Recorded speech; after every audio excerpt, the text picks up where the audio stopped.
네, 최근의 정치본색 시작하겠습니다. 오늘 함께할 세 분 소개해드립니다. 노영희 변호사, 김한한결의 기자, 그리고 김민하 시사평론가 나와 있습니다. 안녕하십니까? 안녕하세요. 예, 어제 윤석열 정부 국무회의 열고 2025년 예산안 의결했는데 뭐 예산안이라고 해봐야 나온 게 너무 이제 초라해가지고 뭐 딱히 뭐 이렇게 평가할 만한 거는 없고 그냥 올해도 내년에도 그 기조를 계속 이어가겠다. 나름대로의 긴축 재정을 이어가면서 허리띠를 졸라 매겠다.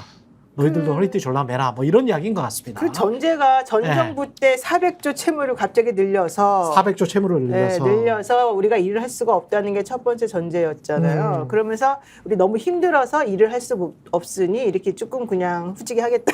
이게 요점이죠. 그러면 정권을 내놓는 건 어때? 너무 힘들면. 아니 근데 잠깐만 네. 그랬는데 알고 봤더니 이 윤석열 정부 때도 거의 한 300 몇십 조? 거의 400조 육박하는 돈이 늘어난 거예요. 맞아요. 채무가 자기 맞아요. 떠난 다음에. 그러니까 하나도 앞뒤가 안 맞는 말이었어요. 그다음에 재정 적자도 GDP 대비 지금 뭐 과거에 그 GDP 계산으로 하면은 3.2% 정도 된다며요. 그러니까 마이너스 3%가 넘으면 재정 준칙을 스스로 만들어 놓은 재정 준칙을 어기는 건데 되죠. 마이너스 2.9에 맞췄죠. 그래 마이너스 2.9에 이번에 맞췄다며요. 네. 겨우겨우 맞췄는데 사실 지난번 GDP 계산한 걸로 따지면 새로 바뀐 게 2020년에 바뀐 것 때문에 그런 거지. 그렇게 하면 그 기준으로 따지면 이미 마이너스 3.2다. 지금 만들어 놓은 예산안이. 그런 비판을 받고 있습니다. 그러니까 지금 그러니까 어제 늘릴 거는 다 늘렸다는 거죠 또. 예산안을 보신 적이 있습니까? 네? 예산안을 보신 적이 있습니까? 예산안이라는 걸 이마- 전체를 전체를 본 적은 없어요. 이만한 책으로 네. 열몇 건 나옵니다. 그렇겠지. 네. 그러니까 사실 근본적인 의문이 들죠. 윤석열 대통령 몇 페이지나 읽어봤을까? 윤석열 대통령이 이 두꺼운 거를 실제로 몇 페이지나 네. 넘겼을까? 요만한 게 네. 몇 건이 나오고. 몇 건이 나오죠. 한 10건 이상 나오죠. 근데 그러면 안 받네. 네, 그러면 이게 어떻게 네. 되는 거냐면 작업이 이게 이제 예산안이 그래서 그 관가에서 늘공예술이라고 부르는데 네. 늘 공무원을 하는 애들이 작년도와 계속된 사업과 이 정부의 기조와 이거에 맞춰서 올립니다. 그러면 이걸 관리하는 어공들은 뭐만 관심이 있어요? 우리 정부에서 핵심적으로 내세우고 있는 새롭게 간판 뭔가. 사업만 관심이 그렇지, 있죠. 간판 사업. 그럼 그게 어디 있는 거야? 이렇게 되는 거죠. 그런 과정에서 이게 짜여지는 건데 뭐 이따가 얘기하겠지만 사실 이 정부가 계속 입만 열면 얘기하는 사업들이 있습니다. 이거에 대한 예산이 또 오히려 반영이 안 된 것들이 굉장히 많아요. 그러니까 세부적으로 좀 들어가보죠. 네, 이거는 무슨 얘기냐면 이 예산을 어떤 감수할 이 예산을 설계할 실력이 근본적으로 없는 게 아니냐, 그러니까 놓친 게 아니냐 이런 생각이 들고 또 하나는 지출구조 조정을 했다고 어제 윤석열 대통령이 엄청 강조를 했습니다. 지출구조 조정 엄청 했다. 그렇죠. 예. 근데 이게 언론들이 받아쓰기 좋죠. 윤석열 정부가 지출구조 조정을 했대. 뭔가 지출을 많이 줄인 것처럼. 줄인 것처럼. 네. 근데 이 지출 구조 조정이 뭔지에 대해서 어제 설명 자료가 안 나왔습니다. 그렇지. 네. 뭘 네. 어떻게 지출했는지, 왜 지출했는지, 네, 그래서 얼마를 지출해서 어떻게 저는 했는지. 그래서 이제 음모론적으로 생각해 보면 이 예산안을 이 정부가 잘 모른다. 그게 예. 아니 공무원들은 안 바뀌었는데 네. 그 작성하는 늘공. 그래서 이게 늘공들의 예술인 거죠. 늘공들이 보기에는 늘공들은 늘 하던 대로 하는 거죠. 근데 정부에서는 큰 숫자 몇 개만 보고 이게 예산이 몇 %고 이게 요약된 자료를 보지 않았겠습니까? 그리고 이제 그거대로 발표를 했는데 그러면 예를 들어서 지금 윤석열 용산에 지출 구조조정된 항목 대표적인 거 5가지만 얘기해 주세요라고 하면 누가 대답할 수 있을 것이냐. 이 부분에서 좀 근본적인 의문이 있습니다. 성태윤 씨가 경제학자 출신이기 때문에 기재부에서 막 이렇게 해놓고 그거를 재정학은 따로 또 배우는 사람들이 따로 있긴 한데 성태윤 씨가 재정학자 출신은 아니거든요. 그러면은 성태윤 씨도 아까 말한 대로 그 예산안이나 이런 거를 처음 봐봤을 텐데 만약에 봤다면 대통령실에서 체크하고 뭐 이거 꼬치꼬치 따져 묻고 그럴 사람이 없을 것 같네. 그걸 대통령한테 뭐 바랄 수는 없고 우리가. 그렇기도 하거니와 네. 그게 되려면은 예. 대통령이 뭔가 의지를 갖고 있어야 되거든요. 예. 의지를 갖고 예를 들면은 올해 예산에서 그러니까 대통령이 그 자료를 다 보지 않더라도 올해 예산에서 우리 정부가 중점적으로 추진하고 있는 이런 정책에 관한 예산이 충분히 반영됐는지 그것부터 먼저 확인해봐. 이렇게 지시를 해야 그 부분을 움직이는 거 아닙니까? 예를 들면 그렇죠. 이명박 정권 같으면 처음에 뭐 747이다. 이게 예를 들면 어떻게 반영되는 건지 보고서 써와봐. 대통령이 이렇게 지시를 해야 되는 거죠. 녹색 성장이다. 그거는 예산이 어떻게 반영됐어? 내가 지난번에 국회 가서 멋있게 연설도 했는데 그거 어떻게 반영됐어? 이렇게 체크를 해야 거기에 관련된 걸 보고를 할 거 아닙니까? 그게 성태윤이든 누구든 그렇죠. 간에. 네. 그래서 제가 볼 때는 이 예산과 관련돼서 윤석열 대통령이 유일하게 관심이 있었던 거는 그래서 돈을 쓰는 거야 안 쓰는 거야 이거밖에 없었던 거예요. 돈을 쓰면 안 돼. 그렇기 때문에 지금 이 정부가 내년에 그렇게 내수가 살아날 것 같지는 않으나 최선을 다해볼게 라는 전망을 가지고 이 성장률을 낮춰잡지 않았습니까? 낮춰잡았는데 그것보다도 지금 예산이 늘어난 숫자가 지금 늘어난 어떤 비율이 작은 거잖아요. 어제도 좀 말씀드렸다시피. 그리고 재량 지출이라고 부르는 이 재량 지출가, 그러니까 정부가 어느 정도 재량을 가지고 접근할 수 있는 지출 구조를 보면은 0.8% 늘어났다는 게 이번 예산안에 대한 해설이거든요. 예. 그러면 이거는 거의 이게 돈을 정부는 안 쓴다. 안 쓴다. 그냥 안 쓴다라는 거예요. 그러니까 재량 지출은 거의 없다. 그렇죠. 그러면은 이게 대통령의 관심사는 지출을 하지 말란데, 근데 어제도 좀 장황하게 말씀드렸습니다만은 내수 부진이라는 문제가 심각한 가운데 한국은행이 금리 인하를 하기가 어렵다라고 지금 얘기하고 있지 않습니까? 예. 그러면은 이런 상황이 충분히 예상이 됐으면은 어느 정도의 이 내수 부진을 뭔가 만회할 수 있을 만한 예산을 확보를 해야 되는 상황이었음에도 불구하고 그런 건 안 하는 거예요. 대통령의 이런 이상한 생각 때문에. 그러니까는 이거를 설명을 해야 되지 않습니까? 왜 안 한 건지를. 근데 합리적으로 설명할 근거가 없잖아요. 그러니까 대통령은 전 정권이 채무를 너무 많이 져서 그렇다라고 하는 얘기밖에 안 하는 거죠. 근데 그거는 맞아요? 전 정권이 너무 채무를 많이 져서 우리가 할 뭐가 없다. 근데 그거를 숫자로만 얘기하면 그 말도 맞는데 예를 들면 그게 코로나라고 하는 전 세계 팬데믹 상태를 3년 이상 통과해 온 거잖아요. 그렇죠. 그러니까 그 과정에서 그 과정의 문제가 하나 간과된 게 있고 또 하나는 그렇다라고 하면 예를 들어서 3년 전에 그러니까 문재인 정부 때죠. 문재인 정부 때 396조였습니다. 세수가. 근데 지금 한 380조 잡거든요. 세수가 줄었네. 그렇죠. 이거 왜 줄었냐 하는 거예요. 그러니까 예. 지금 민주당은 20조 이상 줄어들 거라고 보고 있는데 예. 그러면 최소 미니멈으로 잡아도 17조에서 한 25조 사이 세수가 감소를 하는 건데 예. 이게 이제 우리가 숫자로 얘기하니까 아무것도 아닌 것 같지만 조단이에요. 그렇지. 예, 조단인데. 20조 원이야. 예. 그러니까 이제 이런 문제들이 그러니까 예를 들면 지금 3년 차에 접어드는 정부가 지난 정부가 이렇게 해갖고 우리가 지금 이거를 뒷수습하고 있어요. 감당하고 있어요. 이런 설명보다 지금 3년 전보다 세수가 이렇게 줄어든 상황들에 대한 설명 이런 거를 하는 게 책임 있는 사실 태도죠. 그러네. 세수는 왜 줄었어?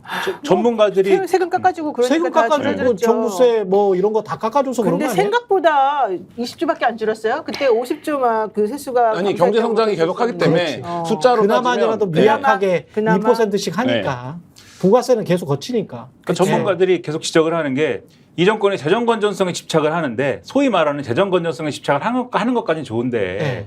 우리가 간단한 가계부적인 생각을 해봐도 재정 건전성이라는 게 그러니까 예를 들면은 이번 달에 적자를 안 내자 뭐 이런 개념처럼 접근하는 거잖아요. 재정 건전성을. 근데 그게 맞다 치면은 최소한 이번 달에 적자를 안 내기 위해서는 쓰는 돈을 줄이는 것도 필요하지만은 일단 많이 벌어야지 그것도 가능한 거 아닙니까? 즉 세수를 많이 확보하는 노력이 있어야 될 거 아닙니까? 그게 뭐든지 간에 재정 건전성을 이 관철시킨다고 하더라도 근데 이 정부는 세수는 누가 봐도 비합리적일 정도로 그것을 포기하는 듯한 감세로 일관하면서 재정 건전성을 동시에 달성한다고 하니 지출을 할 수 없는 예산안을 만들게 되고 예산에서 재정 정책을 쓸 수가 없는 상황이 되니 경제는 성장을 뭐 한다든가 뭐 내수 부진을 탈피한다든가 이런 수단이 없어지고 그러니까 한국은행 총재 입만 바라보면서 너는 왜 금리 인하를 안 하니 불평불만을 터뜨리고 뭐 이런 거밖에 전 정권 탓하고 그렇죠. 이런 것만 남는 거잖아요 지금. 이게 네. 뭐예요? 근데 저는 그거보다 더 중요한 게 그 정부의 정책 방향이 뭔지에 대한 이 그림이 없다는 게 더 문제라고 맞아요. 생각해요. 예. 왜냐하면 뭐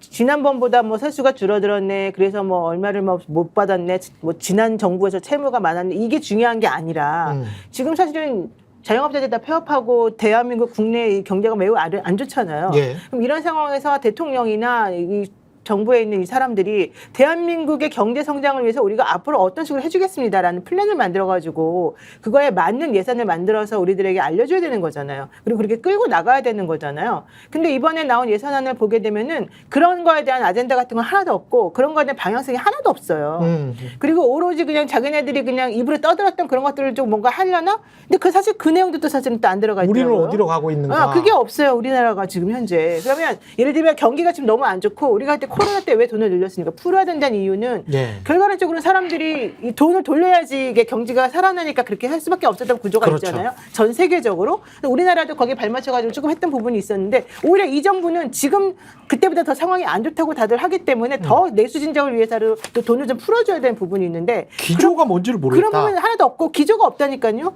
예, 뭐예요 기조가 정확하게 방향이 어떻게 지금 간다는 보니까 거예요? 공공주택 예산도 크게 줄었네. 네, 없어요. 그러니까 자기네들이 하겠다고 한 것을 그대로 실천하려는 어떤 예산 반영이 하나도 안 돼 있어요. 그러니까 이게 재난관리 예산도 줄었고. 네, 아무것도 없어요 아까 예. 아무것도 안 하는 게 기조예요. 이 그러니까 정도는. 말씀드렸던 정부가 손을 것처럼. 놓는다. 이게 네. 기조예요 지금. 지금. 입으로만 떠들고 아무것도 안 해요. 진짜. 올 초에 저출생 관련해서 뭐 부총리급을 신설하고 했어요. 그럼 예. 내년 예산에 예를 들면 일이 좀 되는 정부면 내년 예산에 저출생 관련된 게 앞에 넣어야죠. 나와야 됩니다. 그렇죠. 그러니까 당연히 앞에 나와야죠. 그리고 대통령이 8.15 경축사에서 북한 관련된에서 통일 방안을 얘기를 했어요. 그러면 이 예산이 나와야 돼요. 그렇죠. 예를 통일 들면 족질이 그래서 있겠으니까. 우리 핵심적인 국정 과제들이 이런 건데 이 예산이 내년에 이렇게 간다. 작년에 그거에서 대표적으로 문제가 됐던 게 R&D 예산 R&D 아닙니까? 깎았고. 그러니까 그걸 왜 깎았는지를 모르는데 대통령은 분명히 R&D를 확충하겠다고 했는데 네. 예산은 반대로 나왔단 말이에요. 근데 네. 올해 또 다시 살아났어요. 네. 그러니까 이런 부분들이 말씀하신 것처럼 이 정부가 뭘 하냐, 그러니까 방향이 뭐냐 네. 이거에 대해서 이 예산안이 전혀 설명을 못 하고 있다는 거죠. 그러니까 게다가 R&D 예산을 잠깐만 대왕고래 프로젝트도 지금 내년 없다니까요? 예산안에 따로 네. 반영을 안 했다는 근데 거야. 그건 그러면 너무 잘한 거 아니에요? 아니 잘한 거긴 한데 그러면 그때는 뻥쳤다는 거야. 그치, 뻥쳤다는 뭐야 이게 그거는 지금 뭐야? 석유공사더러 알아서 하라는 거죠. 지금 이 만약에 이 예산안대로면. 엄청난 적자야. 그렇죠. 그러면 석유공사는 돈이 없어. 석유공사는 그쪽은. 어떻게 해야 되냐? 네. 해외에 손 벌려서 네. 이거 사업 해주실 분, 뭐 어디가 해주실 분, 엑소모빌 해주시나요? 뭐 이러면서 다 다녀야 되는 거죠. 그때 생각해보면 또 누가 나타났다 그랬어. 그렇죠. 당장 누가 뭐 덥석 집을 것처럼 그렇지, 이야기를 그렇지, 했거든. 네. 네. 이번에도 그 똑같은 얘기를 하고 있는데 뭐 네. 그 얘기를 정권 끝날 때까지 하는 거 아닌가 의심이 되고 그리고 아까 내수 부진에 관한 얘기 좀 하지 않았습니까? 그러면 자꾸 그 립 서비스를 또 해요. 역대 정부 어떤 정부보다 어려운 분들을 두텁게 지원하고 있다. 이걸 대통령과 대통령실이 얘기를 했는데 그 예로 드는 게 무슨 뭐 중위소득을 뭐 역대 최대로 올리고 근데 실질임금이 지금 감소를 하는데 중위소득 기준을 올리고 뭐 이게 네. 그 생색내기고 뭐 당연히 뭐 의미가 어느 정도 있는 일이겠지만 생색내기에 불과한 것이고 공무원 보급은 8년 만에 가장 또 큰 폭으로 올렸네. 3% 올린 그런 식이고 네. 그다음에 자영업자들이 어렵다고 하니까 배달이나 이런 게 중심이 되는 영세 자영업자들에 대해서 배달비를 지원한다. 야 그게 얼마나 되지? 그 봤어요. 배달비를 지원한다면 얼마나 되는 거야? 연간 뭐 20만 원인가 그렇습니다. 네. 연간 20만 원의 배달비를 지원을 하면은 그게 뭐 도움이 되나요? 뭐 없는 것보다 낫겠지만 네. 그게 두텁게 지원하는 겁니까? 근데 그게 두텁습니까 이게? 그러니까 이 정도 가지고 두텁게 우리는 연간 20만 원? 연간 치킨 2만 원짜리 하나 파는데 어젠가 뉴스 보니까 6천 원 낸다는데 배달앱 했다가 2만 원짜리 치킨을 파는데 가게에서 6천 원을 내야 된대. 한 30 몇 마리까지는 지원이 되겠네요. 아니 그래서 진짜로 이게 왔어요. 서명운동 해달라고 배민에서 그러니까 자기네들 조금 빠져나올 수 있도록 우리를 도와주세요라는 서명운동을 요청하는 이게 이거는- 오더라고요. 지금 그런 운동을 하고 있더라고요. 근데 저는 그것도 이해가 안 가는 게 윤석열 정부가 예산안 관련 설명을 할 때마다 늘 얘기하는 게 건전재정성인데 저도 뭐 예산 전문가가 아니어서 이 예산안이 얼마나 건전재정성을 달성하고 있는 건지 모르겠는데 기억하시겠지만 올 초에 윤석열 대통령이 전국을 돌면서 민생토론회를 했어요. 이때 별의별 얘기를 다 했습니다, 진짜. 그래서 이때 이걸 다 하려면 1,000조가 드네, 맞아요. 1,200조가 드네. 그래서 그때 용산에서 나서서 뭐 이게 민간이랑 같이 하는 거니까 실제 예산은 그거보다 안 된. 이거 다 어디 갔습니까? 그때 그거 용산 말 그대로 적용해도 네. 한 30조는 들어가야 될 거예요. 그렇죠. 그 용산 최소한. 말대로 네. 민간이 하는 거 다 빼도 근데 네. 하나도 없습니다. 네. 즉 이 예산안대로 하면은 대통령이 그 당시에 민생 토론회에서 한 얘기는 다 뭐다? 뻥이다. 그때 사실은 선거 때문에 일부러 대통령이 나서가지고 지금 선거운동을 하러 다닌다 이런 소문까지 있었었잖아요. 그렇지. 그러니까 항상 다 그래요. 의대 정원도 그냥 늘려놓는데 원래는 사실은 선거용으로 조금 했다가 그렇게 끝날 줄 알았는데 그게 안 돼가지고 지금 이모에 이꼴해놨고 지난번에 예산 그때 뭐 1,000조까지 나올 정도로 막 돌아다니면서 선진적 예산 다 풀었는데 결국 아무것도 구체적인 내용은 없었잖아요. 그렇지. 그럼 결국 이렇게 돼버린 거죠. 지금 그러니까 우리 댓글 다는 사람 중에 뿌양님이 조사모사도 능력이 있어야 하는 건데요. 그냥 이거 그렇죠. 아무것도 안 된다는 얘기가 돼요, 진짜. 그러니까 한 가지만 하라는 거예요. 건전재정 얘기할 거면 이런 민생토론회에서 지역개발 사업들을 한다라고 얘기를 하면 지금 민주당이 지적하고 있는 게 이건 국회의원들도 자기 지역구의 현안이기 때문에 지역 SOC 사업이나 인프라 투자 사업에서 윤석열 정부가 엄청나게 많은 약속을 해놨는데 그러면 당연히 국회의원들이나 이 사람 지역 주민들은 야 이거 대통령이 왔을 때 해준다고 했는데 왜 안 하냐. 이거 국회의원들이 능력이 없는 거 아니냐 이렇게 나온단 말이에요. 그럼 지역에선 그게 뭐 짧게는 몇 년, 길게는 10수년 된 과제들이 많아요. 근데 그거에 대해 대통령이 등장할 때마다 야 내년에 해드리겠습니다. 윤석열 정부가 책임지고 해드리겠습니다라고 하면 그 방향이 옳다 그르다에 대한 평가를 떠나서 그렇죠. 그러면 그게 반영은 되어 있어야 된다는 근데 거예요. 그게 대통령이 총선에서 져서 그냥 반영 안 해주는 건 아니에요? 자기네 지역구가 그쪽 동네가 이길 줄 알았는데 안 되니까 뭐 하려고 민주당 지원시켜 이런 거 아니에요? 근데 이제 그 말씀을 듣다가 배달비 같은 경우 20만 원 이렇게 조금 푼돈 이렇게 지원해 준다 이런 거하고 과거에 생각을 해보면 공공앱이라는 거 있었잖아요. 근데 그때도 이제 저는 이제 이런 것도 좀 생각을 해봐야 될 것 같아요. 이른바 진보 정부라는 게 들어섰을 때 뭔가 마찬가지예요. 미국도 뭔가 공공 인프라를 구축한다고 하면 관련해 가지고 야 시장을 망친다. 그래서 시장주의자들이 무조건 이제 비난을 하잖아요. 특히 이제 잘난 경제학자들이 나와가지고 막 떠벌려. 물론 부작용이 있어. 그 사람들 말이 맞아. 부작용이 있거든. 근데 배달의 민족이랄지 민간이 이렇게 완전히 장악을 해버렸어? 그것의 부작용도 있잖아. 2만 원짜리 치킨 배달하는데 6천 원 내면은 말이 안 돼. 가맹점주들은 임대료 내고 나면 남는 게 없다는 이야기야. 그렇지. 남는 게 없어요. 실제로도 제가 어디 가가지고 광진구 쪽에 가가지고 맥주를 한 잔 치킨에 먹는데 그분이 저를 알아보고 막 하소연을 하더라고. 하소연을 하는데 한 달에 매출이 몇 천만 원인데 자기한테 떨어지는 게 100만 원이래. 근데 사모님까지 같이 일해. 플러스가 되는 날에 100만 원, 150만 원 떨어진다는 거야. 순이익이. 그러니까 모든 게 다 임대료와 가맹점주 그 비용과 그다음에 이런 거 배달 비용으로 다 나간다는 거예요. 그러면 공공앱 같은 거 개발해서 구조적으로 조금 좀 경쟁하게 해가지고 좀 싸게 유도를 한다든가 그런 시도를 맹목적으로 무조건 부작용 많다. 이거 반시장적이다. 이렇게 비판했었던 이른바 지식인들도 좀 달리 좀 생각을 해봐야 되는 거 아닌가? 이런 정부가 나타났었을 때 그런 생각은 들어요. 이거 20만 원 도와줘가지고 1년에 20만 원 도와줘가지고 이거 자영업자들한테 입에 풀칠이라도 할 수 있겠어? 그렇죠. 그러니까 근본적인 대책을 항상 내놓지 않고 어. 사람들을 좀 기만하는 방식으로 항상 뭔가 그렇죠. 떠벌리기만 하고 네. 아무런 내용이 없으니까 이런 일이 벌어지는 거고 더 중요한 건 철학이 없어서 그래요. 진짜 구체적으로 이걸 해결하기 위해서 어떤 식으로 해야 되는지에 대한 진지한 고민이 없어요. 그러니까. 예, 그냥 무조건 입으로 떠들고 사람들이 와 이러면 이제 그게 끝이야. 그렇죠. 그게 처음이자 끝이야. 네. 이렇게 되니까 아무것도 결국은 연결되는 것도 없고 지속되는 것도 없고 방향성도 없는 거죠. 그러니까 이 정부 말씀하신 것처럼 진짜 뻥쟁이 정부인 게 이 대한고래 사업이 국정 브리핑 1호 안건이었거든요. 그랬던 그렇죠. 거죠. 그랬었지. 2호 안건 어디 갔습니까? 이호 안건이 뭐였어요? 없어요. 하나밖에 없어. 3호 안건 어디 이제 갔습니까? 뭐 한대요 국정 브리핑을 또 내일 한다며. 또 하는데 내일 2호 안건 발표합니까? 아니 근데 그게 이런 뭐 그런 식이 아니라 뭐 연금 개혁과 뭐 이거에 대한 사항을 밝히는 그런 브리핑을 한다고 하는데 그런 것도 연금 개혁이나 이런 것도 그런 거 정권 시작할 때 해야 하는 거 아닙니까? 만약에 할 거면 진지한 마음이 있으면은 정권을 잡기 전에 나는 연금 개혁을 최소한 이런 방향으로 해야겠다라는 걸 대통령이 밝히고 그 다음에 이런 방향으로 전문가와 국회가 디테일한 거는 논의하고 합의해 주십시오. 뭐 이렇게 나와야지 국회가 전문가와 뭐 이런 사람들 그 다음에 무슨 뭐 국민들을 모아서 수기 뭐 이런 걸 다 해가지고 이 정도 일단 여기부터 시작합시다라고 선 그어놓은 거를 다 안 한다고 하고 무력화 시킨 다음에 이제 와가지고 지금 뭐 국정 브리핑 한다고 얘기를 하는 이런 거에 진정성이 없지 않습니까? 마찬가지예요. 대왕고래도 갑자기 나왔고 얘기를 했지만 예산안이 없잖아요. 석유공사가 해야 되잖아요. 그냥 맨 땅에 헤딩하는 거지 않습니까? 이게 뭐예요 지금? 그리고 이제 의료개혁, 그게 이 정부가 이제 자꾸 이제 개혁이라는 말을 붙이니까 그대로 이제 따라가 줍시다, 일단. 의료개혁에 내년부터 5년간 매년 2조 원씩 총 10조 원을 투입한다고 해요.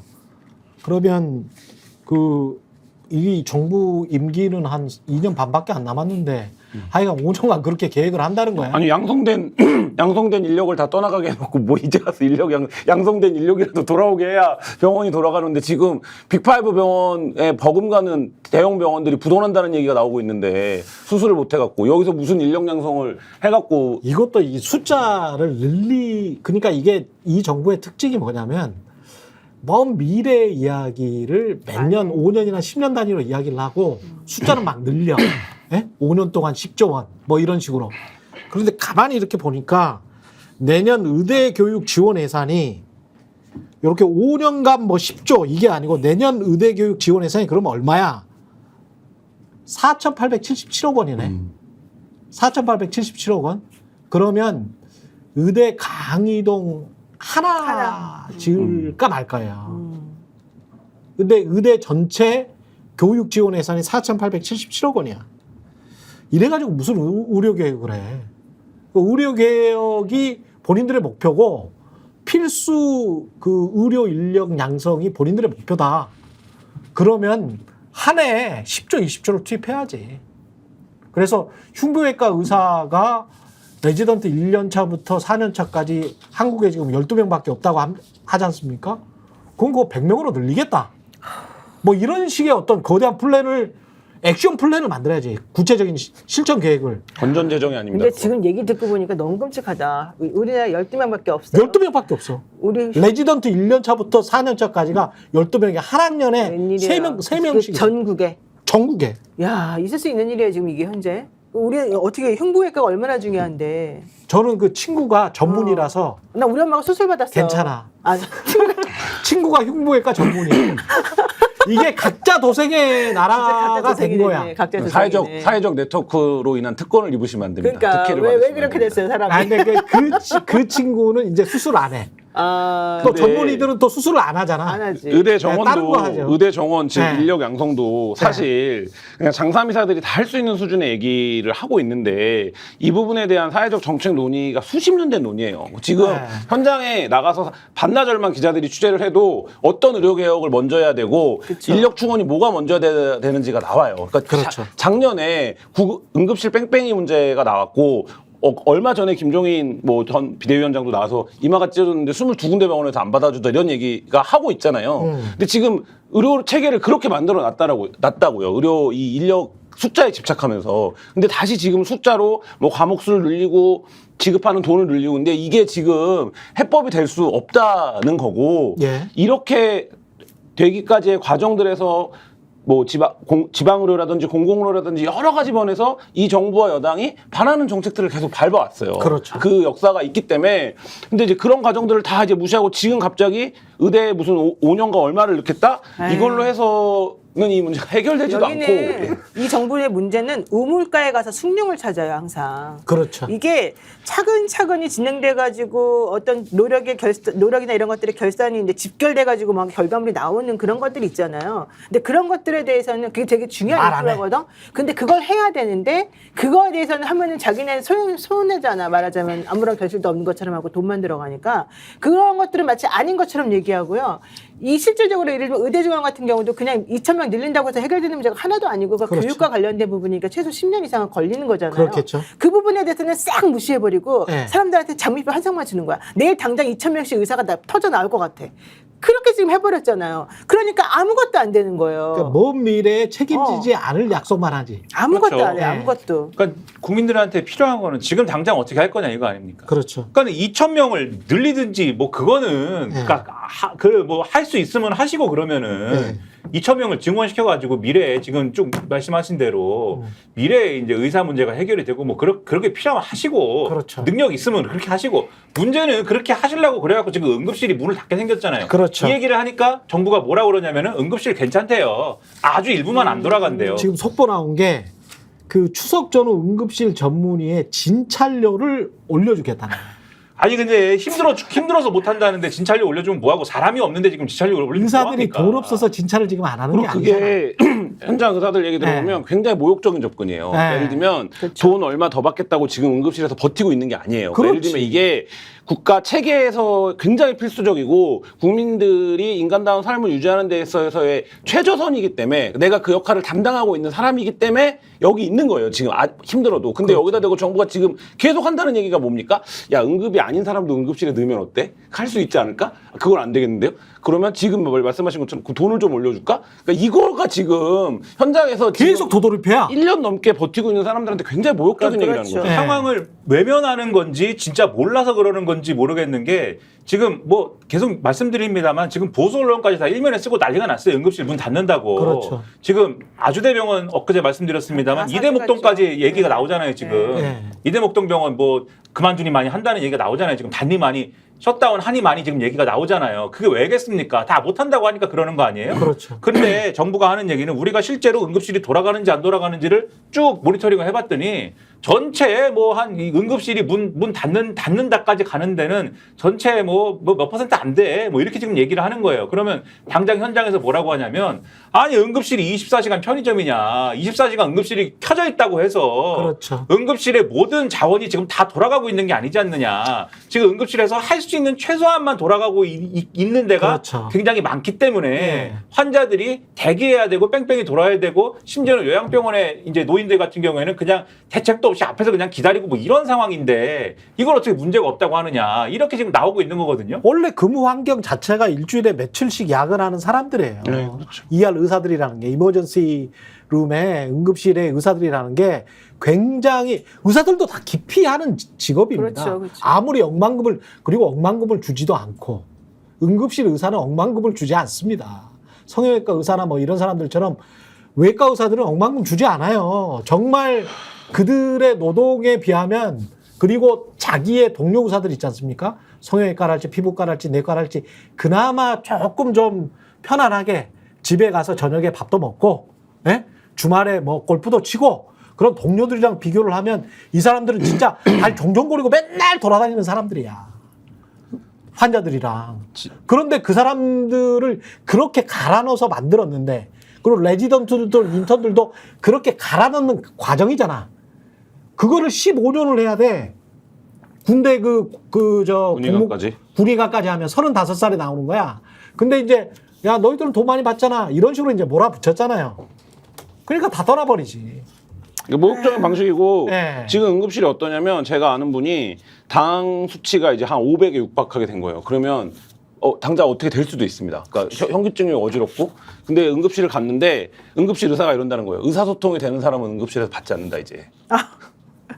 의사소통이 되면 안 네. 되는구나. 그러니까 어디 아파서 오셨어요? 대답할 수 있으면 응급실에 못 간다는 거예요. 지금 응급실이 그런 지경이에요. 그런 지경으로 운영이 되고 있어요. 그게 지금 몇 개월 됐어요. 몇 개월 된 상황인데 정부가 지금 관리 가능한 상황이야. 응급실 뭐 모니터링 해봤는데 큰 문제 없는데 불 켜져 있잖아. 이러는 거예요 지금. 네, 이렇게 얘기하고 있다는 것 자체는 이 문제에 근본적으로 대응할 수 있는 아무런 능력이 없다는 거예요. 그래 제가 저 최강시사 KBS 있을 때 부정맥 증상이 갑자기 생겨가지고 내과에서 빨리 지금 응급실 가보라고 그 사람이 이제 응급실 보냈어요. 네, 스트레스가 죽겠어. 6시간을 거기서 대기를 했거든. 근데 6시간을 대기를 했는데 심장 박동수가 170 정도에서 떨어지지를 않는 거야. 그렇게 여섯 빨리, 시- 빨리 뛰어 그렇게? 보통 60이잖아요. 네, 심장 박동수가 네. 1분에. 근데 마치 안에 무슨 나비나 새가 있는 것처럼 날개짓을 계속 하는 거예요. 여기 자전거 타고 왔는데 자전거 타는 동안 110, 120 이렇고 그렇죠. 최대 밟아야 150입니다. 근데 이제 170 동안 한 6시간 동안 계속 그 상태가 되니까 의사들이 놀래가지고 계속 왔다 갔다 해봐요. 근데 다행히도 죽지는 않았으니까 제가 이제 이렇게 살아서 있겠죠. 이야기를 하고 있는 거겠죠. 예. 근데 그 환자 입장에서 봤을 때는 그 의사들도 마찬가지고 이 사람 어떻게 될지 이제 모니터를 계속 해봐야 되잖아. 응급실에서. 근데 다행히도 그냥 나왔어. 약 먹고. 그리고 이제 계속 이제 모니터를 하고 있는 상황인 건데 이런 게 응급실이란 말이죠. 그러니까 죽을지 살지는 아무도 몰라. 사실은 그런 거잖아요. 아유, 나는 진짜 걱정되는 병이라는 게. 의대 문제 해결 방법이 진짜 하나도 없다는 게 더 걱정인데 나는 사실 공수처 문제도 지금 심각하다고 봐요. 그리고 공수처 예산 지금 완전히 다 반토막 났어요. 공수처 예산도 디지털 포렌식 이거 다 반토막 났다고 그러네. 그러니까 공수처가 사실은 디지털 포렌식을 해가지고 그동안에 핸드폰 갖다 놓은 거 이런 거 가지고서 다 그렇죠. 뒤집어보고 이렇게 했었잖아요. 이거 장비 구입하고 유지하는 예산이 그게 올해 절반 수준으로 줄었다. 2022년도에 정부안에 원래 9억 4천만 원을 정부안에 냈는데 예. 국회에서 이걸 11억 원으로 맞춰줬어요. 국회에서 이게 민주당 주도적. 그다음에 2023년도에도 역시 9억 4천이었는데 그때는 그냥 9억 4천으로. 예. 24년도에도 똑같이 9억 4천이었거든요. 근데 내년 예산안이 얼마인 줄 알아요? 내년에서 얼마예요? 정부안이 5억 4천 100만 원이에요. 5억 4천 100만 원. 근데 아직 국회가 예산안 지금 심사를 안 했기 때문에 이거 확정은 안 됐는데 정부안이 5억이에요. 5억. 이게 국회 5억으로 뭐 하지? 그러니까 공수처 관리 장비도 추가로 구입해야 되고 지난번에도 사실은 다른 사람 핸드폰 갖다가 포렌식 하려고 하다가 돈이 없어가지고 장비도 없어가지고 다른 데서 맡겨가지고 지금 하고 그런 상황이었잖아요. 근데 이번에 그걸 반토막을 내버렸어요. 이거 어떻게 뭐 해야 하지 돼요? 말라는 거지. 하지 말라는 거. 왜냐하면 네. 공수처에서 지금 수사하고 있는 게 바로 자기네들하고 뭐 최상병이고 뭐 누구고 뭐 이제 이런 식으로 좀 자기네들이 원래 좋아하지 않는 정도의 수사를 열심히 하잖아요. 예. 게다가 다 디지털 포렌식으로 전부 다 핸드폰 다 뒤진다 그러니까 나는 그래서 일부러 깎은 거 아닌가 이런 의심까지 지금 하고 있어요. 아휴, 예산도 그렇고 지금 그 의료대랑 관련해서 계속 지금 속보가 나오고 있는 게 아까 지금 조규용 보건복지부 장관이 그 이야기도 또 했네. 이것도 진짜 말이 안 되는데 파업 참여하지 않는 공공의료기관의 평일 진료 시간을 확대하겠다. 근데 공공의료기관이 아시다시피 우리나라에서 한 의료기관 전체의 한 4% 되나? 그러니까 감당률이 얼마나 됩니까? 그게 뭐 사실 네. 정부가 발표할 때 발표할 수 있는데 실제 의료에 미치는 영향과 감당률 이미 우리가 공공의료를 못하게 만들어 놓은 게 지난 국민의힘이잖아. 네, 수년간의 흐름이었는데 진주의료원 사태 같은 것들이 그렇지. 대표적인 거잖아요. 네. 근데 거기서 공공의료 시간을 공공의료기관의 진료 시간을 늘린다고 한들 그게 무슨 실제로 국민들에게 와 닿겠어? 얼마나 와닿을 수 공공의료기관 있겠어요? 확충하고 만들면 사회주의적이라며. 근데 지금 와서는 이제 급하니까 공공의료기관의 평일 진료 시간을 확대하겠다는 거지. 예? 대학병원들 어떻게 해볼 수가 없으니까. 참 한심합니다. 이 간호법도 똑같아요. 그런 식으로 똑같죠. 이율배반적으로 하는 거 보면. 예, 간호법도 이제 이거 통과되면 근데 통과되면 조금 의료대라는 좀 막을 약해지겠- 수는 있지 않을까? 막을 수 어제 있는 속보 나왔던데. 막을 수 있는 건 아니겠죠. 막을 수 막을 수- 있는 건 아닌데 네. 현장에 지금 걸려 있는 프레스들을 어느 정도는 조금은 완화시킬 완화시켜줄 수는 효과가 있다. 있을 텐데 당연히 이제 근데 저는 이거 관련해서 지금 뭐 작년에 거부권을 행사했는데 이번에 합의해서 통과시키는데 작년에 거부권에 발의했던 법안을 똑같은 이름으로 통과시키긴 그러니까 법안 이름을 좀 바꿔주면 안 되겠니? 이런 제안 이따위 제안들을 지금 하고 있다는 거잖아요. 그러니까 예. 이게 사태의 본질 때문에 본질에 접근해가고 있는 어떤 방법이냐 이거에 대해서는 좀 근본적인 회의감이 있습니다. 그리고 한동훈 에휴. 당대표가 의대증원 관련해가지고 조금 유화적으로 지금 제스처 취한 거를 정부에서 그렇죠. 전부 다 반대 완전히 해버렸잖아요. 예, 그 이거는 이야기도 해야 되는 어떻게 해결된다는 거예요? 지금 추석 이후에 만나가지고 한번 해보겠다는 얘기인데 그게 해결이 되겠습니까? 아니 그게 아니고 또 안 네. 만나겠대. 아니, 그러니까 만찬을 추석 이후로 연기했대요. 아. 윤 대통령하고 한동훈이 원래 만나서 그 전에 얘기를 아니, 하는데 그게- 추석 이후로 연기한대요. 그게 한동훈 대표 입장에서는 받을 수가 없죠. 왜냐하면 30일 날 만찬을 하기로 한 거 아닙니까? 예. 근데 29일 날 대통령이 기자회견 국정브리핑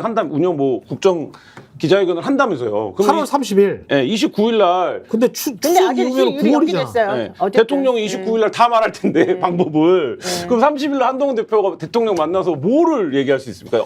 말이 안 되는 일정이죠. 그러니까 어쨌든 연기하기로 했어요, 30일도 지금. 네. 이상하고 추석 이후에 연기해서는 추석이 뭐 언제야? 대통령실 16일 아니에요? 관계자가 28일 지도부와의 식사는 추석 연휴가 끝나서 나중에 하겠다. 지금 그럼 우리가 9월 밥 먹는 게 20일 쯤에 중요하지 않다. 하겠다는 네, 거잖아요. 그렇게 하겠다는 거예요 지금. 그러니까 대통령의 태도가 중요하지 않습니까? 한동훈 대표가 어떤 입장을 갖고 있든 한동훈 대표하고 말을 해가지고 이 문제를 그러면 한번 들어보고 풀어보자 이런 태도면 뭐 식사를 언제 하든 그렇게 가능성이 하기 있는 싫죠. 거잖아요. 그런데 네. 보도된 걸 보면 윤석열 대통령은 이런 생각이라는 거잖아요. 지금 의사들이 불법적으로 진료를 거부하고 있는데 그것을 우리가 용인을 하면은 그럼 국가는 왜 있냐? 내가 보기엔 그게 아닌 것 네. 같아. 왜냐하면 대통령실이 싫어하는 이유는 그게 아니야. 실질적으로 보도가 그런 것들을 그렇게 해결하고 됐다고 싶은 게 아니라 말씀드렸습니다. 네. 한동훈 당대표가 이걸 해결하는 모습을 보여주기가 싫은 거지. 아. 예, 자기가 이렇게 엉터리 같이 이렇게 문제를 만들어냈는데 한동훈이 갑자기 딱 구세주처럼 나타나가지고 야 우리 이거 해야 된다 그러면서 의사 편에 서가지고 이거 좀 줄입시다 이렇게 하면은 마치 그 사람 말을 들어주게 되거나 그 사람하고 뭔가 밥 먹으면서 뭔가 해결하는 모습 그렇죠. 보이면 한동훈만 지금 주가 올라가는 거잖아요. 그러네. 난 그게 싫다는 거예요 지금. 그리고 지금 이제 밥을 안 먹겠다 이렇게 나오는 것도 한동훈 대표가 뭐 이런저런 제안을 할 수도 있겠지만, 그러니까 용산의 얘기입니다. 용산의 얘기가, 그러니까 이런저런 핑계를 지금 얘기를 하는 건데, 이런저런 제안을 할 수 있겠지만, 이걸 왜 언론에 공개하냐, 이런 거거든요. 그렇죠. 그러니까 언론에 이거를 한동훈 대표 측이 얘기하는 거잖아요. 내가 이런 제안을 했는데, 그렇죠. 거부당했다. 이 얘기를 왜 하냐. 결국 결국 네 정치하는 거 아니냐, 자기 정치하는 거 아니냐 이렇게 접근하고 있는 거잖아요. 그러니까는 아니, 이 정치를 하긴 해야지. 근데 거기도. 자기 정치를 하는 거든 뭘 하는 거든 간에 한동훈 대표가 뭐 하여튼 되는 얘기를 갖고 오면은 전공의들하고 얘기도 하고 무슨 되는 얘기를 갖고 오면은 실마리를 찾아야 될 거 아닙니까? 그게 그렇지. 뭐가 되든 누구한테 네. 유리한 얘기든. 근데 이런 태도다 그냥. 이유가 뭐든 간에. 그러니까 윤석열 대통령이 덩치에 걸맞지 않게 정말 쫌팽이 정치를 잘해요. 쫌팽이야. 그냥 누구도 인정하지 않나 봐요. 예? 옆에 있는 김건희 씨를 인정하는 것 같은데. 이게 자기가 이렇게 제일 돋보이는 걸 제일 좋아한대요. 아, 그래요? 본인이 가장 뭔가 이렇게 문제를 해결하고 네. 본인이 뭔가 이렇게 상황을 정리하고 이런 구세주 컴플렉스가 좀 뭘 있는 것 같아. 상황을 정리를 해. 아니, 그리고 맨날 상황을 그게- 만들면서. 근데 그런 거 네. 오늘 좋아하는데. 그게 에스컬레이션이 되는 게 네. 대통령 한동훈 대표가 그런 제안을 했습니다. 대통령이 마음에 안 들어요. 대통령이 난 이렇게 생각하지는 않는데 네. 라고 하면 용산도 넘어가 줘야 돼요. 그래야 한동훈 대표의 이른바 그렇지. 룸이 생기거든요. 근데 대통령이 그렇게 한마디 하면 어떻게 됩니까? 그 다음날 몇 문제가 개 끝나요. 언론에 네. 대통령실 관계자들이 나와갖고 무슨 한동훈을 못 때려잡아서 난리가 난 것처럼 얘기를 그래요. 시작하니까 한동훈 대표 그 다음날 그럼 오전에 어떤 상황이 발생합니까? 모든 기자들이 아침 조간신문을 보고 가서 한동훈 대표한테 입장을 재확인해야 돼요. 그러면 네. 한동훈 대표도 또 뭐라고 말을 해야 돼요. 그렇지. 그러니까 근데 한동훈 대표가 요새 어법을 보면 굉장히 완곡합니다. 그러니까 예를 들면 이 내가 눈치 보이는 것 같죠? 네. 문제의 본질에 대해서는 요만큼도 윤석열 대통령을 기분 나쁘게 하지 않으면서 내가 이 문제를 말해보겠어 라는 태도로 임하거든요. 근데 이제 그거를 계속 용사는 그런 얘기가 한마디 나오면 아 그래 여기까지가 접었구나. 그러니까 우리도 이제 접고 가자. 뭐 이런 태도가 있어야 되는데 지금 대통령실 관계자들이 안 그런다는 거죠. 근데 이게 이 방송에서도 여러 차례 말했지만 어떤 정무적인 기능이 없다. 그러니까 이 그렇지. 예, 용산이 출발한 이후에 지금까지 누구도 그거에 대해서 정무적인 판단을 하지 않고 그냥 대통령의 심기만 보고 아 대통령 오케이 대통령 사인이 이거구나 그럼 난 더 세게 말해야겠다 그러네. 이 충성 정쟁만 있다. 그러니까 오로지 문제를 해결하고 이걸 왜 해야 되는지 모르는 거예요. 지금 사람들이 얘기하는 것 중에 하나가 노인 인구가 되게 많이 늘어나고 결과론적으로 간호사들이랑 이 의사들이 너무 많이 필요한 건 확실하잖아요. 그렇죠. 그리고 필수 의료분야가 지금 망가지고 있는 것도 마찬가지잖아요. 예. 그럼 장기 플랜을 가지고 해야 되는 건 다 동의한단 말이지. 예. 근데 그걸 가지고 해결하기 위해서 뭐 최경영이가 제안하면 어떻고 노영이가 제안하면 어때? 그 누가 제안하는 게 중요한 게 아니라 이걸 해결하는 어쨌든 한 걸음이라도 내딛자 이게 중요한 건데 아니, 해결, 솔루션 정치를 해야 돼. 그러니까 그거를 누군가가 얘기하잖아. 그러면 아 제가 얘기했어. 이거 내가 해야 되는데 제가 먼저 얘기했네. 네. 이러면서 싫다 그러고 그다음 실질적으로 이 문제를 해결하기 위해서는 이렇게 나가야 되는데라고 생각하면은 아 내가 이거를 들어주면은 내가 진 것 같은데 제가 마치 뭔가 잘하는 것 같은데 이러니까 아무것도 안 된다는 얘기가 돼버리거든요. 그러네. 야 진짜 초등학생보다 못하는. 초등학생 근데 같아요. 이종찬 광복회장이 용산에 밀정이 있다고 했잖아요. 저는 뭐 누가 밀정인지 모르겠는데 하는 행태를 보면 밀정적 행태가 있어요. 그러니까 이게 무슨 말씀이냐면 영화 밀정에도 그런 장면이 묘사가 되는데 얘가 밀정이면 어떻게 행동합니까? 우리 보스가 원하는 바를 더 호들갑스럽게 해주면서 해주는 척을 한 해주는 다음에 척하면서. 마지막에 어떻게 됩니까? 보스가 죽거나 이쪽 세력이 무너지면 내가 이럴 줄 알았다. 이렇게 나오는 거 아닙니까? 그렇죠, 근데 그렇죠. 지금 대통령실의 관계자들의 행태가 그 밀정적 행태가 있어요. 그러니까 예를 들면 제가 보기엔 여기에 계신 분들도 정진석 비서실장 포함해서 십수년 정치밥을 먹은 그렇죠, 분들인데 뭐 모르지 않을 거거든요. 네. 지금 상황들을 어떻게 수습해야 하는지. 근데 지금 하고 있는 행태가 본인이 어떻게 생각하든 상관없이 이 정권의 운명과 놓고 보면 그 자체로 밀정적 행태가 있다. 이런 생각이 자꾸만 듭니다. 아, 할 얘기들 아직 많이 남았습니다. 광고 잠시 보고 다시 이야기 이어가겠습니다.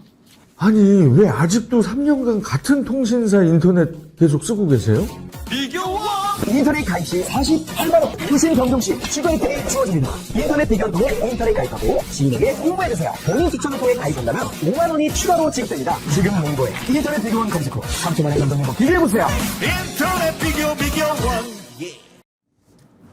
네, 인터넷 가입 최대 48만 원, 정수기 렌탈 최대 30만 원이고요. 무려 총 78만 원의 현금 사은품 받으실 수 있습니다. 그뿐만이 아니고 인터넷 비교원만 주는 단독 혜택, 알뜰폰 또는 새로 휴대폰 장만할 필요 없이 쓰던 휴대폰에 다른 통신사로 유심만 변경하면 최대 30만 원 혜택도 받으실 수 있습니다. 또한 비교원을 통해서 가입 후 주변 지인들도 가입하면 그만큼 추가 5만 원 혜택도 무제한 받으실 수 있습니다. 지금 혜택들은 사은품 혜택이고요. 별개로 통신사 결합 통한 요금 할인도 있으니까 1670-2571, 1670-2571 전화하시거나 또는 네이버에 인터넷 비교원 검색해 보시기 바랍니다. 세금은 제대로 안 쓰는 것 같은데 본인 무슨 해외 가고 그것도 성과도 없는데 그런 것들. 그다음에 대통령 관저에 이거 드레스룸하고 사우나가 꼭 있어야 되는구나. 13평. 아니 근데 없었겠어요? 드레스룸이? 드레스룸 있었겠죠 당연히. 근데 이걸 더 만들었다는 거 아니에요? 13평을 증축 공사를 했다는데. 13평이면 13평 중에 그 저 김민아 평론가 지금 사는 빌라가 13평 돼요? 왜 이래요 진짜. 거의 뭐 우리 집 하나를 뭐 만든 거죠 새로. 네. 근데 그걸 이제 드레스룸과 사우나로. 근데 예. 드레스룸은 제가 하여튼 세상 만사에 대해서 예. 최대한 이해를 해보려고 하는데 우리 세상만사 이해해줘야지 우리가. 세상 만사에 대해서 최대한 이해를 해보려고 하는데 이분들 옷이 많을 수 있으니까. 그렇죠. 드레스룸 뭐 그렇다 치시다. 근데 사우나는 뭐예요? 사우나가 왜 있어야 됩니까? 아이 술 먹고 숙취. 사우나는 제가 숙취. 집에 네. 관저에 사우나가 있어야 되는 이유를 잘 모르겠어요. 국회의원들도 있잖아요. 아침에 5시 반 6시에 출근 시작하자마자 가는 곳이 사우나예요. 근데 네, 자기 사우나예요, 집에 사우나. 자기 집에 있는 사우나에 가지 않잖아요. 네. 어디 국회나 어디 딸려 있는 네. 어디 자기들이 모이는 곳에 있는 사우나에 가지 않습니까? 대통령이잖아. 아니 나는 그래도 대통령이잖아. 사우나는 해줄 수 있다고 봐. 네. 옛날에 우리 그 빌라 같은 거 좀 고급 빌라 같은 거 지으면요, 네. 약간 습식으로 된 그런 그 건식인가 습식인가 하여튼 한 평 정도 되는 사우나를 별도로 만든 사람들도 있긴 있었어요. 그러니까 네. 그거는 뭐 대통령이니까 대중 사우나 가라고 할 수는 없고. 그걸 할 수는 없지. 이분이 워낙 사우나를 좋아하니까. 네. 근데 과연 본인이 좋아하는 건지 부인이 좋아하는 건지는 알 수는 없어. 알 수는 없어 그거는. 근데 네. 어쨌든 하는 건 좋은데 이게 지금 사실은 그 불법이었다는 얘기가 지금 계속 나오고 있고. 그러니까. 미등기 상태인 거죠. 미등기인 한옥 관련해가지고도 네. 지금 미등기다 이런 얘기도 이것도 나오니까. 공사비용도 공개를 안 했네. 네, 공사비용 네. 못 말한다 그랬고. 그리고 감사원이 더 문제라고 봐요. 감사원에서 이거 지금 그 대통령 관저라든가 이런 것들 좀 증축하거나 새로 짓는데 돈 어떻게 들어갔는지 감사하라고 그때 그랬더니 그렇죠. 제대로 감사 안 하고 7번이나 지금 연기했잖아요. 예. 근데 그 와중에 이 드레스룸하고 사우나 지금 만들었던 증축공사에 참여했던 영세업체가 이 감사원에다가 내가 어떻게 만들어서 다 알려줬대요 이미. 근데 그런 것들에 대해서 지금 아무도 보고를 안 하고 이거 감사원이 보고서를 안 내요. 그런 것들이 난 더 문제라고 지금 봐요.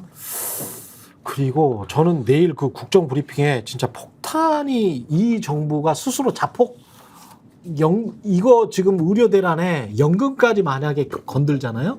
원래 연금은 그때 국회에서 사회적으로 합의를 이미 본 거야. 수기 민주주의를 통해서 합의를 받고 그게 0.5% 포인트 그것도 이재명 대표가 받아들인다고 했었잖아요. 근데 유야무야 그냥 넘어가 안 했죠. 버렸거든. 예? 근데 그때 만들었던 안이 조금씩 더 내고 조금만 덜 더 받자. 조금만 더 받자. 이거였거든. 근데 나오는 안이 지금 세대별로 다르게 하자. 그리고 결국은 깎자. 뭐 이거를 만약에 발표하면 아마 정권 살아남기 힘들 것 같은데. 맞아요. 지금 연금 지금 안 그래도 물가 이거 지금 상승이나 이런 부글부글 거 끓고 있는데. 이런 거에 안 맞아가지고 지금 사실은 저도요 그 동안에 제가 사회생활하면서 연금을 엄청나게 부었거든요. 그렇죠. 그리고 지금 소득 대비 해가지고 붙잖아요. 공무원 연금 아니시잖아요. 국민연금 국민연금이잖아요. 근데 초창기 때 저한테 국민연금 들으라 그러면서 너 나중에 55세 이상 되면 얼마 받겠어라고 해줬던 거하고 지금하고 반토막 났어요 진짜로. 저도 그렇지. 그렇죠. 예. 네.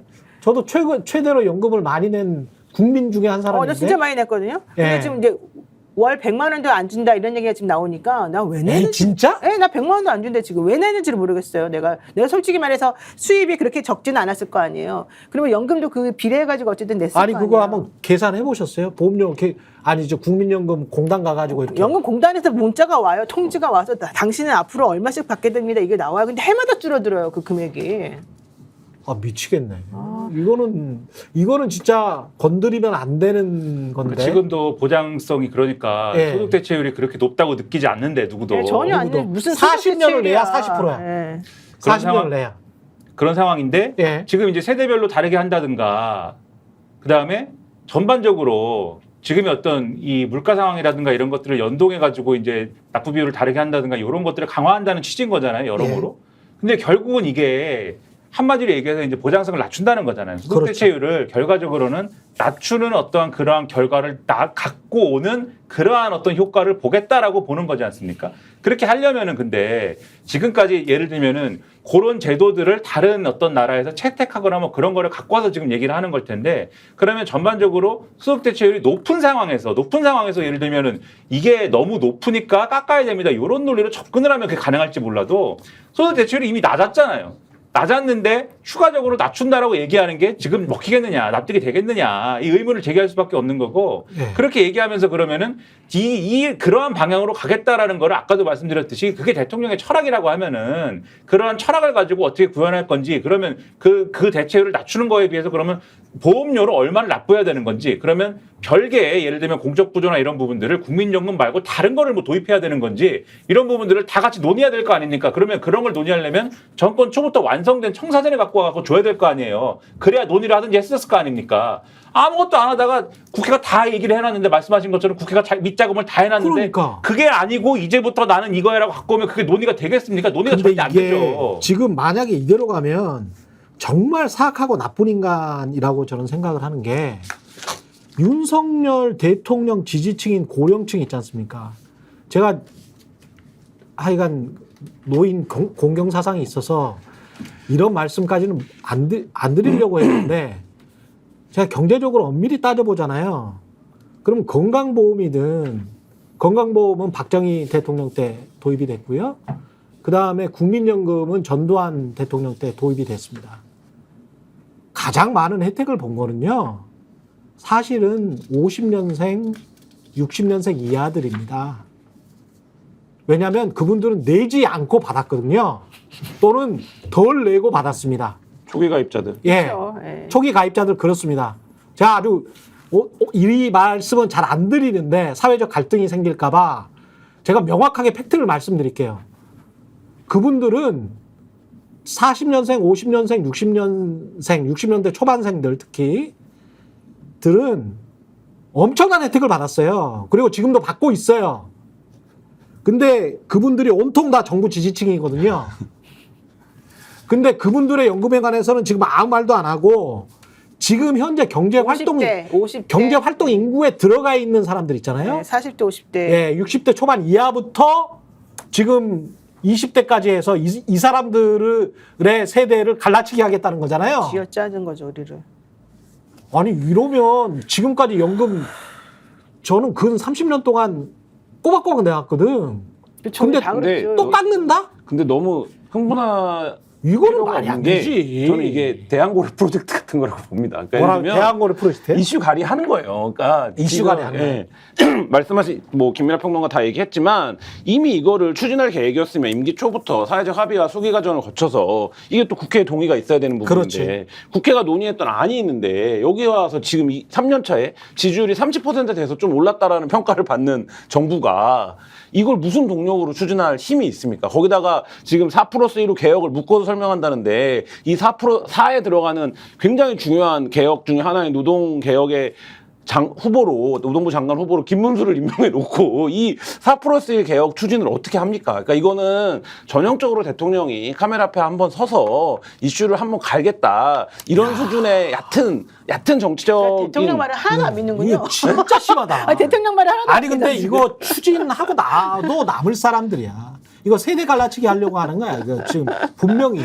참. 그러니까 그 효과를 노리는 거죠. 그 근데 효과를 고정지지층은 그대로 가고 그리고 지금 사실은 연금과 관련해서 하나씩 따져놓고 보면 가난하신 분들 기초연금 내고 기초연금 아무것도 안 내고 기초연금 받고 이런 것도 다 찬성하거든요. 저는 그냥 리버럴 입장에서 진보 입장에서 찬성을 하는데 이런 식으로 세대 갈라치기를 하는 거는 진짜 이건 무리한 거예요. 이거는 연금이라는 건 보편적인 거여야 되잖아. 어쨌든 지금 아는 4050 세대는 매년 1%포인트씩 4년에 걸쳐 보험료율을 높이고 그리고 2030 세대는 0.5%포인트씩 8년에 걸쳐서 보험료를 인상하겠다.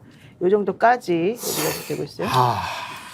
게다가 21대 국회에서는 국민연금 보험료율을 9%에서 13%로 4% 높이는데 합의를 했었다. 가장 안정됐던 국민 건강보험이랄지 연금을 만약에 이거는 뭐 그냥 완전히 그냥 다 망쳐놓는 거구만.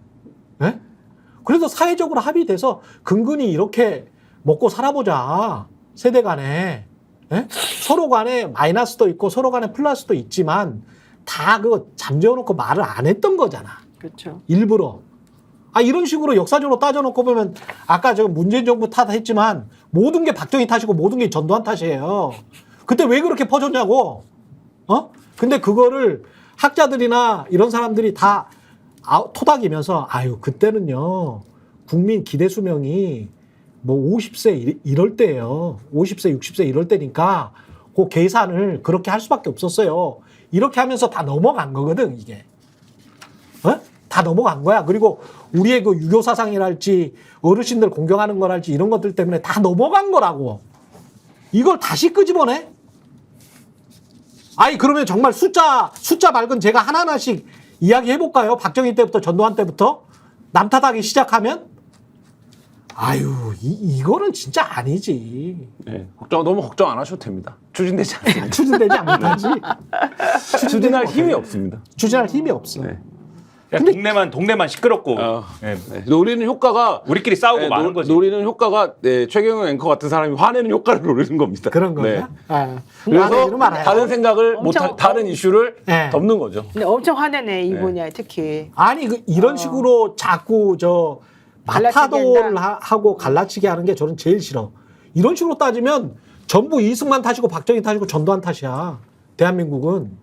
근데 그 사람들 탓은 안 하잖아 지금 이분은 이 정부는 무조건 문재인 탓만 하잖아. 그 노동자들 탓만 하고. 그러니까 노동자들 탓만 하는 김문수를 또 노동부 장관에 임명시키고. 네. 그러니까 지금 어쨌든 뭐 김영석 독립기념관장 임명 왜 하는 거냐, 뭐 김문수는 어떻게 청문회에 나와서 일제 시대에는 국적 일본이었다고 말하는 거냐. 하지만 그 사건이 나오고 나서 이 용산에서 가장 부담스러워하는 임성근 사건이라든지 최혜병 특검법이라든지 뭐 김건희 관련된 문제라든지 이런 것들의 뉴스 볼륨이 줄어드는 거잖아요. 그러니까 그렇죠. 이거는 뭐 언론은 그렇게 반응할 수밖에 없으니까 어쩔 수 없는 건데 그런 측면에서 지금 이 정부의 나쁜 점은 그런 측면에 말하자면 미디어 정치만 하고 있는 점, 그 점이 문제고 이게 그래서 덧붙여서 어떤 말씀이냐면 예산도 그렇고 연금 개혁도 그렇고 뭔가 진지한 접근이 있는 게 아니라 철학과 신념을 바탕으로 한 진지한 접근이 있는 게 아니라 이거 지금 불리한 판이 좀 있으니 이 이슈를 갈자. 그래서 제가 아까 말씀드렸던 것처럼 대한고래 프로젝트 같은 거라고 보는 겁니다.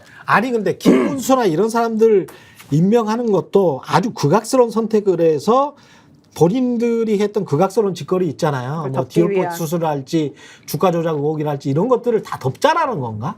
그러니까 계속 극악스러운 짓거리만 할 건가? 김문수 같이 극악스러운 사람을 노동부 장관에 임명을 하고. 그러니까 김문수가 청문회에서 하는 대응을 보면 이 받은 오더나 미션이 뭔지 알겠잖아요. 그러니까 예를 들면 국무위원 후보가 아무리 자기가 태극기 집회 연사였고 거의 광복절 집회 모이자 8.15로 이런 집회가 좋아. 거기서 발언하는 게 더 자기 편해. 그런다고 해도 청문회에 나와서 어떻게 그렇게 얘기를 합니까? 이거는 최소한 우리 사회가 합의하고 있는 어떤 사회적 체면과 겸양을 버리는 짓이잖아요. 이게 진짜 나쁜 일이야. 네, 근데 그렇게 얘기해버리잖아요, 이제. 그러니까 이게 이진숙한테 한번 다 포커싱 맞춰가지고 막 모든 이슈를 빨아들였잖아요. 네. 그런 다음에 김영석한테 또 포커싱 맞춰가지고 또 막 이슈가 그쪽으로 집중됐잖아요. 그러고 나서 이제 김문수 쪽으로 지금 옮겨가고 있어요. 이 세 명의 이 빌런들에게 하나씩 이 이슈가 집중이 되면 최근 빌런 있잖아요. 윤석열, 김건희. 그러니까 윤석열, 김건희에게 못 가. 거기까지 못 가고 여기서 끊어줘. 그런 효과가 있어. 이 사람들이 자기네가 맡아가지고 그런 효과가 내가 있어. 여기서 살신성인 하면 나를 공격해라. 악역을 자처하는 거죠. 그래가지고 나머지 것들에 대해서 시선이 분산되지 않도록 해준 효과. 이게 있는 거죠. 그럼 확실히 그런 효과는 있어. 너무나 황당한 이야기를 해버리니까. 그러니까 계속 그쪽으로만 이제 이슈들이 나오잖아요. 뉴스들. 이 정권은 그런 걸 장관 또는 정치인의 어떤 소질이라고 생각하는 것 같아요. 그러니까 장관 후보자는 어떤 사람이어야 되느냐. 이 부처가 하는 일에 어떤 적성이 필요하고 잘 아는 사람 이게 아니라 야당이 뭔가 공세를 펼 때 받아치고 그거를 강하게 얘기하고 이럴 수 있는 사람. 그리고 여당 대표는 어떤 사람이어야 되느냐. 여당이 뭐 국민의 어떤 뭐 여론을 이렇게 들어가지고 그거를 대통령에 전달하고 그걸 통해서 뭔가 좋은 어떤 대안을 내는 이런 사람이 아니라 야당을 막 혼내주고 야당을 뭔가 반박하고 그러면서 대통령을 지켜주는 사람. 이래야 되는데 한동훈이 옛날에는 그럴 수 있는 사람인 줄 알았는데 비대위원장 하라고 권할 때만 해도 그럴 수 있는 사람인 줄 알았는데 아니니까 지금 이러고 있는 거고 이게 일관된 인사 철학이 있어요 이게. 근데 그 인사 철학은 무슨 정책적이고 이런 게 아니라 나를 지켜주고 야당과 싸울 사람이다. 이게 유일한 인사 철학이라는 거죠. 본인이 국무위원인데 헌법의 상해 임시정부의 법통을 있기로 돼 있는데 그러면 저는 그런 생각을 해봤어요. 그때가 일본 정부였다, 일본 국적이었다 계속 이렇게 주장을 하잖아요. 그러면 상해 임시정부의 국무위원이었던 사람들은 지금 2024년에 국무위원이 되겠다는 인간이 그때 니들은 일본 국적이었어 라고 하는 국무위원을 후세대로 지금 이 손자로 지금 게다가 이제 손자 국무위원이 되는 거잖아요. 아니 그렇게 하더라고요. 진짜 제가 어제 아니 이게 다른 방송에서 예. 서정욱 변호사하고 같이 이제 방송을 하는데 예. 그 얘기가 나왔어요. 김문수 장관 후보자가 일제 시대 그러니까 그 강점기 때 국적이 어디냐부터 시작해가지고 이제 물어보니까 당연히 그땐 일본이었죠. 그걸 모릅니까? 이렇게 대답한 거여가지고 얘기를 하기 시작하는데 근데 서정욱 변호사도 역시 같은 방식으로 얘기를 하더라고요. 그래서 우리가 물어봤어요. 아니 그 말이 되냐 그랬더니 내가 그게 아니라 그 당시 그 조상이 그랬다. 우리 할머니 할아버지들이 그랬다. 이러면서 우리는 지금 그냥 그 후세대다. 이런 식으로 그냥 말을 조금 비틀어서 나오던데 지금 딱 그 얘기가 똑같이 나왔었어요. 진짜로. 근데 거기에 대해서 아무런 모순점이나 이런 걸 생각하지 않더라고요. 오늘 한겨레 한 사회학자가 아주 좋은 칼럼을 썼던데 그 역사적인 팩트니까 저도 몰랐어요. 딱 그걸 짚어놨더라고. 야, 일본 국적이었으면 조선인이 일본 제국에 중의원을 뽑았겠어? 참정권이 있겠어? 없었어. 정신 차려 인간들아. 주권이 없었어. 주권이 없어가지고 그러면 말대로 일본의 식민지여서 일본인이었으면, 예? 아니 그러니까 김형석인가 그 사람은 광복절을 인정하냐 그랬더니 광복절 인정 안 하잖아요. 아니 그 사람 참정권도 입장에서 김문수식의 무슨 국민이야. 김문수식의 논리로 따지면 독립은 왜 했습니까? 일본 국민인데 그냥 그렇지. 네. 그러니까 이거는 뭐 논해줄 가치가 없고 네. 공론장에서 이런 발언을 하는 사람이 국무위원 후보자로 지명을 하고 이 사람이 인사청문회를 하고 이렇게 하면 사실 여기서 우리가 뭐 진지하게 역사 얘기를 해봐야 김문수의 노림수가 그게 아닌데 네. 그러니까 무슨 의미가 있는 얘기일 것이며 근데 저는 어쨌든 이러니 저러니도 아까 김민하 평론가 말한 것처럼 이 정부 이 부처에 장관을 하려면 이 부처의 장관이 뭐 여러 가지 뭐 문제가 있을 수 있죠. 위장 전입을 했을 수도 있고 자녀 문제가 있을 수도 있고 있는데 그럼에도 불구하고 그거에 대해서 죄송하다고 얘기하고 사회적인 합의를 넘어선 행위였습니다. 문제가 있었습니다. 근데 저는 부처를 이렇게 운영하려고 합니다. 이렇게 가야 되는 건데 김문수 태도는 그게 아니라는 거예요. 그게 아니기 때문에 그러니까 이 자리에서 말씀하신 대로 야당과 내가 싸운다. 이거 말고는 왜 당신이 장관을 해야 되는 거냐가 설명이 안 된다는 거죠. 네, 국적을 파탄 내려왔다. 국무위원으로서. 뭐 역사적인 얘기가 뭐 무의미하다고 말씀하셨지만 그럼에도 그 유인촌 장관이 얘기를 하니까 오죽하면은 유인촌 장관이 얘기를 하니까 민주당 사람들이 이제 칭찬하잖아요. 야 그래도 그 와중에 상식적인 얘기를 했다.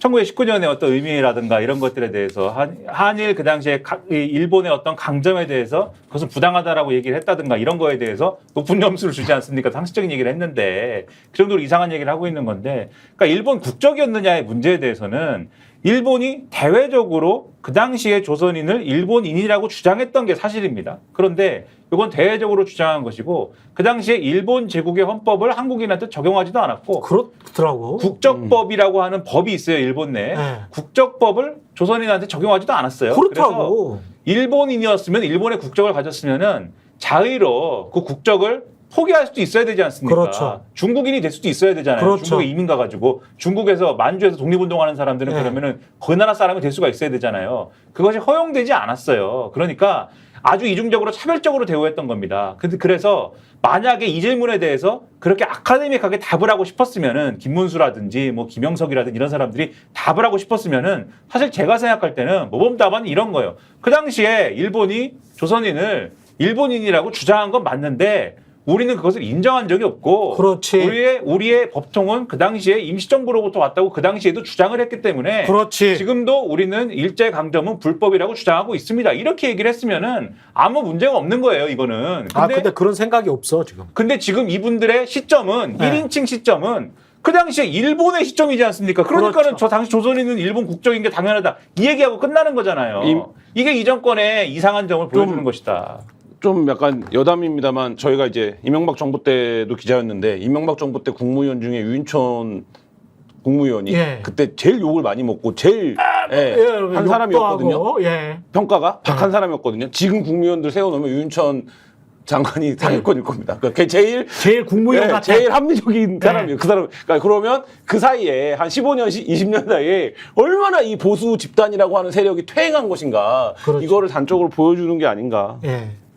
이 정부를 포함해서 국민의힘은 꼭 심판을 받아야 될 것 같아요. 저는 그 보수가 새로운 보수가 좀 태어났으면 좋겠고 민주당 그 뉴라이트 안에 어떤 그 보수적인 요소가 굉장히 많기 때문에 민주당은 자유 보수 플러스 약간의 진보가 결합된 그런 정당이라고 저는 판단을 하고 있거든요. 그러니까 민주당이 새로운 보수로 태어나든지 국민의힘은 10% 이하의 군소정당으로 전락하는 게 한국 사회를 위해서 굉장히 바람직합니다. 그리고 어제 있었던 이 일 중에 정당이 30% 이상 차지하는 거는 한국 사회의 악이야, 악. 해야. 어제 국회에서 있었던 일 중에 안보실 1차장 따위가 감히 어딜 나와서 대통령이 뭘 모른다는 얘기를 생중계가 되고 있는데 합니까? 저는 윤석열 대통령이 반드시 잘라야 된다고 봅니다. 뉴라이트가 뭔지를 모른다는 거 아니야. 근데 저는 그 사실 같아요. 잘 모르는 것 같습니다. 예. 그래도 1차장이 그런 얘기를 하면 안 되죠. 그거는 맞지. 예. 그건 잘 모르는 굴중한 게 놈인 맞다. 건 또 우린 맞지만. 다 맞는 말이야. 솔직한 굴중한 말을 놈인 것도 했다. 맞는 거지만. 왜 솔직한 김태우만 국회에 나와서 솔직한 얘기를 할 수 있는 사람입니까? 실세기 때문이다. 실세기 때문이지. 예. 그 모른다라는 말을 했다는 거에도 또 고개를 야, 끄덕일 거야. 어떻게 이렇게 일치단결해서 대답을 할 수가 있죠? 여기까지. 아유. 노예 변호사님, 김미라 평론가 그리고 김한 기자와 함께 벌써 했습니다. 끝이에요? 예. 더 하실 말씀 있어요? 아, 오늘 왜 이렇게 빨리 끝났지? 아니, 뭐 50분이잖아. 그러네. 끝내야지. 그러네. 아유, 정치본색 내일 다시 뵙겠습니다. 고맙습니다. 고맙습니다. 저희가 얘기할 때 오셔가지고 라이브로 관전하시기 바랍니다. 반드시 주변 사람들 데리고 오시기 바랍니다. 구독, 좋아요, 알림 설정 해주시기 바랍니다. 좀 살려주십시오, 저 좀.